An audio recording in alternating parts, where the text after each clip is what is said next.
Esther, a Nigerian Christian teenager, was only 17 when her life changed forever. She fell pregnant after being raped countless times by her captors, the Islamist militants Boko Haram. The violent insurgents attacked her town of Gwoza in October 2015. And along with Esther, not her real name, abducted several young women. Having previously lost her mother, Esther had been caring for her ill father the best she could while also attending school. As she and the other young women were seized, Esther endured the pain of seeing her father be struck down and left for dead at the hands of her captors. While being carried away into the Sambisa forest, she continued to look back, longing for her father to get up. He died during Esther's captivity. The extremist group Boko Haram are known for targeting Christian communities in northern Nigeria, where many women in these communities, just like Esther, are abducted and forced to marry Muslim men. In Esther's case, Boko Haram wanted the girls to renounce their Christian faith. She tells of the numerous methods they used, trying to lure them with various privileges. However, when their attempts failed, they reverted to violence, threats and intimidation. Many of the girls broke under the pressure and surrendered their faith. For Esther, the experience of cruelty and attempts to force her to convert continued to mount. Many of her prisoners found her extremely beautiful and wanted to take her as a wife. She, however, took a brave decision and resolved never to yield her faith.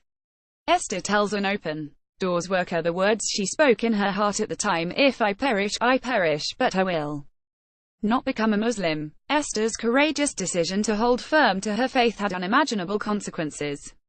She tells how she was raped continually by countless men. While struggling to hold back her tears, she relives her imprisonment, saying, "I cannot count how many men raped me. Every time they came back from their attacks, they would rape us, defile us." She adds, "Each passing day, I hated myself more and more. I felt that God had forsaken me. There were times when I was so angry with God. Yet through this torment Esther clung to her faith, saying, but still, I could not get myself to renounce him. I found myself remembering his promise to never leave me or forsake me." During her captivity, Esther eventually fell pregnant. She has no way of telling who the father is.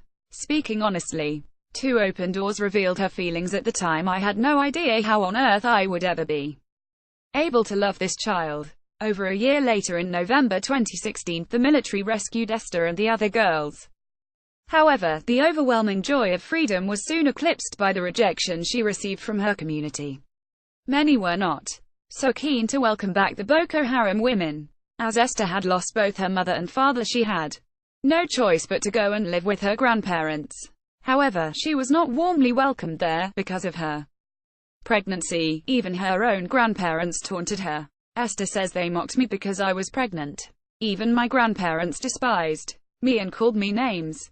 I cried many tears. I felt so lonely. What broke my heart even more was that they refused to call my daughter Rebecca. Instead, they referred to her as Boko." Even though Esther's captivity ended, her torment had not.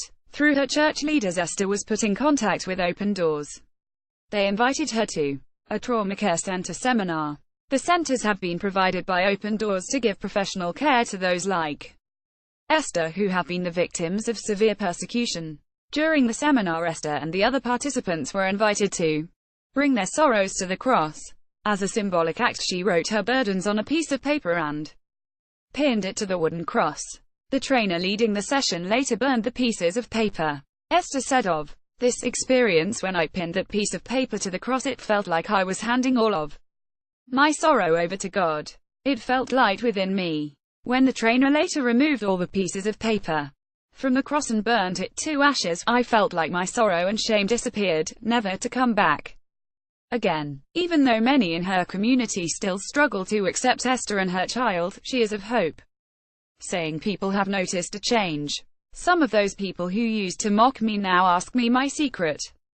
I tell them, I forgave my enemies and now trust God to take vengeance in his time." She is now working on a farm to provide for herself and her family while also receiving support from Open Doors. Although Esther has endured great pain and suffering, she pours all the love she can into her daughter and, speaking about Rebecca, says, "She has become my joy and laughter amidst sadness."